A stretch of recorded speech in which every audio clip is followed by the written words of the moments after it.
Coucou tout le monde, on se retrouve aujourd'hui pour une nouvelle vidéo qui va être propriétaire sur YouTube. Alors, comment je pourrais dire ça? Ce n'est pas une vidéo coup de gueule ou une vidéo où je vais forcément me plaindre, mais c'est une vidéo où j'ai envie de vous parler sur ce sujet. Voilà, parce que c'est un sujet que certains parlent des fois dans les commentaires ou qui n'est pas assez parlé à mon goût. Alors cette phrase n'était pas français, mais je pense que vous avez compris ce que je veux dire. Donc oui, être sur YouTube, du coup, c'est s'exposer à tout le monde et n'importe qui en même temps, qu'on peut autant recevoir de critiques que de conseils, de personnes bienveillantes, de personnes qui ne sont pas bienveillantes du tout et qui veulent juste rabaisser pour X ou Y raison. Et voilà, c'est quelque chose qui m'attriste un petit peu, si je puis dire, puisque je ne vois pas YouTube comme ça, je vois YouTube comme un partage d'expérience. Autant moi, je vais vous partager mon expérience pour certaines choses, mais également j'attends en commentaire ou en message privé vos retours d'expérience, ce que vous pensez de ce que j'ai fait, de ce que je pourrais faire, de tout ça. Mais en aucun cas, du coup, je ne recherche des critiques. Et ça, c'est quelque chose qui revient quand même malheureusement trop souvent dans les commentaires. Alors soit c'est des commentaires qui sont mal tournés, qui j'ai l'impression ont pour but de blesser ou d'être méchants. Peut-être que ce n'est pas l'intention de la personne qui l'écrit, mais en tout cas ça reste le même résultat, ça peut blesser. Je me rends compte d'autant plus depuis que je suis propriétaire. Alors avant Cavalière de Club, tu as toujours des critiques, mais ça va être surtout sur ta façon de monter, alors que quand tu es propriétaire, ça va être sur tout et n'importe quoi. Et j'ai l'impression que c'est plus facile pour vous, enfin quand je dis pour vous, c'est toute la communauté YouTube. Alors bien sûr que dedans il y a des personnes très bienveillantes qui sont très gentilles et qui font tout pour pousser les gens vers le haut et pas juste les rabaisser, ça j'en suis consciente. Mais voilà, je parle vraiment des personnes qui critiquent ou qui pourraient critiquer, hein. C'est plus facile de critiquer un propriétaire sur sa façon de faire, mais même sur tout en fait, sur sa façon de monter, sur sa façon de travailler son cheval, combien de fois il va travailler son cheval, toutes ces choses là, et surtout par exemple où est-ce qu'il met son cheval, s'il est en pension box, s'il est en pension pré, s'il est ceci, s'il est cela. Et voilà, c'est quelque chose qui est un peu embêtant, puisque c'est pas parce que tu es propriétaire que pour tout de A à Z, entre guillemets, tu as ton mot à dire. Peut-être que tu n'as pas le choix de le mettre dans telle écurie. Peut-être que tu n'as pas le choix de le travailler par, admettons, que 3 ou 4 fois par semaine. Ou, en fait, il y a tellement de circonstances, tellement de situations, de personnes différentes que...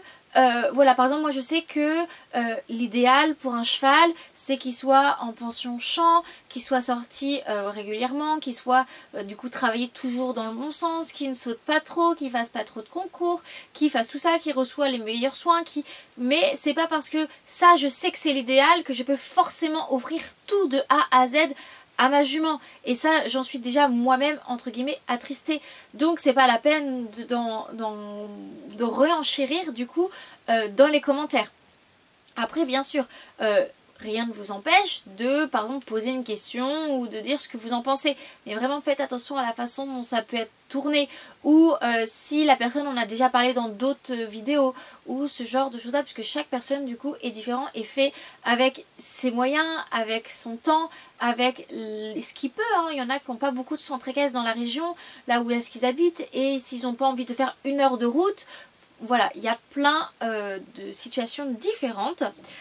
Ensuite, je voulais revenir sur un point, que faire des erreurs, c'est tout à fait normal. Et tout le monde fait des erreurs, que ce soit pour tout et n'importe quoi. Alors si vous voyez une personne qui fait des erreurs, vous pouvez lui en parler, mais ne soyez pas dans la critique. Peut-être que cette personne ne sait pas qu'elle fait une erreur, ou alors justement allez la conseiller, allez lui dire qu'est-ce qu'il faudrait faire, mais pas en mode ordre, en mode je te conseillerais de ceci, cela.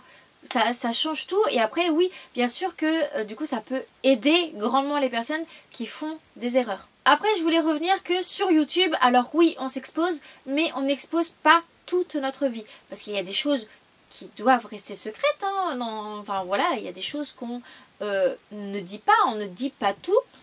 Et dans ce qu'on montre, du coup, moi personnellement, j'essaie de montrer autant du positif que du négatif. Sinon, je pourrais vraiment faire des vidéos où je ne montre que ce qui est tout beau, ce qui est tout parfait, comme ma jument engage, comme ma jument est en place, comme ma jument elle est fixe et qu'elle ne bouge pas. Mais ça, c'est pas la réalité sur toute une séance. Il y a des moments où je vais avoir la jument qui va avoir la nuque haute, où je vais perdre l'engagement des postérieurs. Mais ça me paraît normal de montrer. Je ne suis pas professionnelle, ma jument n'est pas une jument de dressage hors pair. On apprend toutes les deux à se connaître, donc c'est normal qu'il y ait des moments où ce soit pas ouf. Puis il y a des moments où moi je monte très mal, des jours où la jument ne travaille pas, n'est pas dans l'optique de travailler. Il y a de tout. Et ça me paraît normal de montrer autant le positif que le négatif, sauf que si on montre trop de négatif, on s'en prend plein dans la figure. Et ça voilà, c'est quelque chose qui est dommage. Et en parlant du coup de ce qu'on vous montre positif ou négatif, il y a aussi ce que l'on peut vous montrer parce que c'est qui est filmé. Quand je fais une séance, tout n'est pas filmé de A à Z. Je n'ai pas quelqu'un pour venir me filmer pendant mes 60 minutes du cours. Tout simplement parce que c'est pas inhumain de suivre une personne pendant 60 minutes avec une caméra et que je n'en vois pas l'intérêt. À la limite, je mettrai une séance de A à Z sur YouTube, vous, ça ne vous intéresserait pas. Mais là, vous pourrez voir qu'il y a autant de positifs que de négatifs. Il va y avoir du négatif et ensuite, je vais mieux réussir.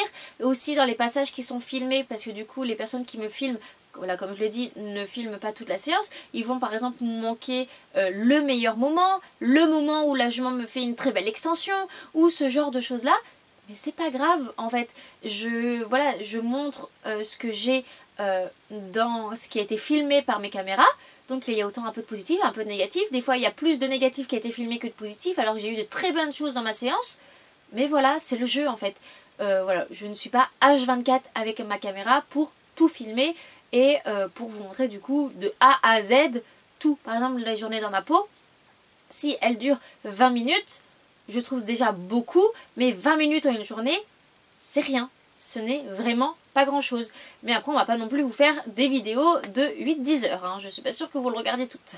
Et ensuite je voulais finir par 2 points en disant que en étant propriétaire on se prend déjà plein de remarques et de critiques dans la gueule en étant, dans la vie réelle.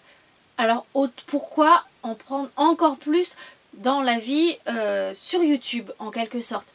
Parce que c'est bien connu, le monde du cheval critique beaucoup, surtout dans tout ce qui va être centre équestre, les concours, voilà, dans le milieu poney et club, vraiment c'est beaucoup.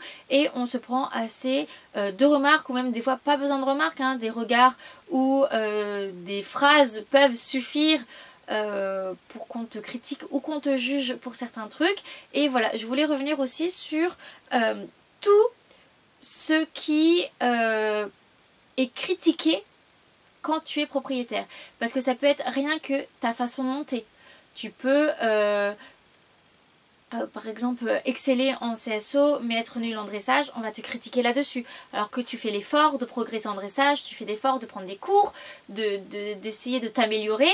Mais tant que tu n'es pas parfait, puis crois-moi tu ne le seras jamais, tu vas te faire critiquer là-dessus, tu vas être critiqué sur le temps que tu passes au centre équestre, si tu ne passes pas tous les jours au club, et si tu ne passes qu'une fois par exemple par jour, pour le sortir au champ, en gros il faudrait y aller le matin, le midi, le soir, pour le sortir beaucoup, pour voilà faire les soins. Mais si y a des jours où tu ne peux pas venir, du coup on va dire tiens elle n'est pas venue tel jour. Si tu y vas juste pour faire un pansage, on va te dire tiens tu ne sors pas vraiment ton cheval, tu lui fais juste un pansage d'une demi-heure. Ce genre de choses là, ça va être sur le matériel. Alors ça peut être des critiques, par exemple tu as du matériel cher, donc voilà tu mets beaucoup d'argent pour ton cheval. Ou alors ça va être le contraire, par exemple tu achètes que du bas de gamme pour ton cheval, alors que clairement peu importe tant que le matériel est adapté au cheval, mais ça va être ça va être au niveau, un gros tabou au niveau de l'argent. Déjà rien que combien a coûté ton cheval, ça c'est quelque chose que ça joue beaucoup. Ça va être combien d'argent tu dépenses pour ton cheval par mois.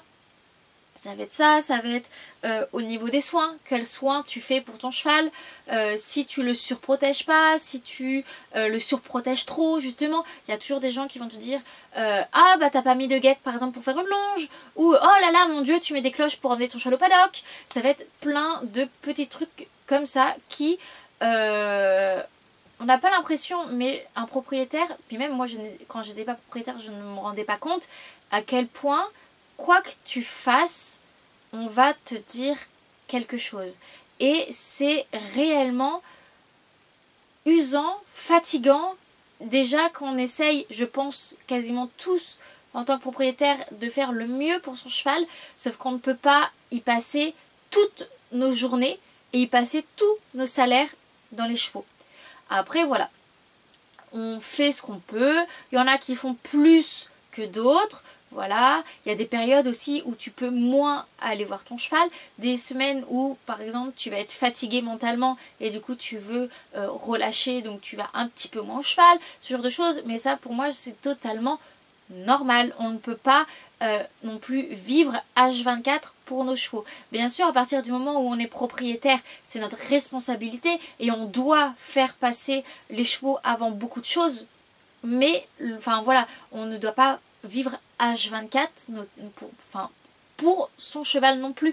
C'est-à-dire que c'est normal que des gens n'y aillent pas 7 jours sur 7 aux écuries. C'est normal que, par exemple, les personnes en fin de mois, c'est un peu compliqué et, par exemple, qui vont repousser la venue de l'ostéopathe ou du dentiste d'un mois. Ce genre de choses-là. Je ne vois pas en quoi... il faudrait les blâmer et les critiquer à mort là-dessus. Pareil pour les cours. C'est pas parce que tu as ton cheval que tu es parfait, que tu as zéro défaut. Il y a des séances que tu construis mal, des exercices que tu fais mal, des exercices qui ne correspondent pas à ton cheval et que tu n'aurais pas forcément dû faire. Mais voilà, je reviens au point du début. On fait tous des erreurs et c'est totalement normal.